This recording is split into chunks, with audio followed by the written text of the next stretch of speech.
అందరికీ నమస్కారం. ఈరోజు ఏదైతే మత్స్యకారులకి ఆస్తిగా ఉండాలి, మీ అందరికీ కూడా జీవనోపాధికి ఒక ఫిషింగ్ హబ్ ఉండాలని చెప్పి మన జగనన్న మీకు జుబగదెనుగు 70 ఎకరాలు 300 కోట్లతోటి ఫిషింగ్ హబ్ కట్టించి ఈరోజు మీ ముందుకి ఈ జుబగదెనుగు ఫిషింగ్ హబ్ని ఈ ప్రభుత్వం 30 ఎకరాలు ప్రైవేట్ కంపెనీకి ఇస్తుందని తెలిసి ఈరోజు మీకు అండగా నిలబడేదానికి ఈరోజు జగనన్న ఇక్కడికి వచ్చినాడు. అందుకు ముందుగా జగనన్నకి మనస్ఫూర్తిగా నేను ధన్యవాదాలు తెలియజేస్తున్నాను. అదేవిధంగా ఈరోజు మన ఫిషింగ్ హబ్కి అనేక మంది వైఎస్ఆర్ కాంగ్రెస్ పార్టీ నాయకులంతా వచ్చిన వేదిక మీద వాళ్ళందరికీ కూడా మనస్ఫూర్తిగా ధన్యవాదాలు తెలియజేస్తున్నాను. ముఖ్యంగా ఈరోజు ఇక్కడికి విచ్చేసిన గ్రామ కాపులకి, పెద్దలకి, మత్స్యకార యువతీ యువకులకి, కాపుల నియోజకవర్గ ప్రజలకి, వేదిక మీద ఉన్న పెద్దలందరికీ అందరికీ కూడా ధన్యవాదాలు తెలియజేస్తున్నాను.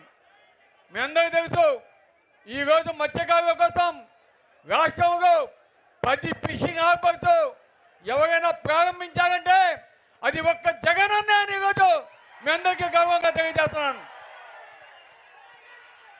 అంతేకాదు, రాష్ట్రం అభివృద్ధి చెందాలంటే సువిశాల తీర ప్రాంతంలో అనేక పోర్ట్లు ఈరోజు ప్రారంభించిన ఘనత, కంప్లీట్ చేసిన ఘనత జగనన్నదని మరొకసారి మీ అందరికీ సభాముఖంగా తెలియజేస్తున్నాను.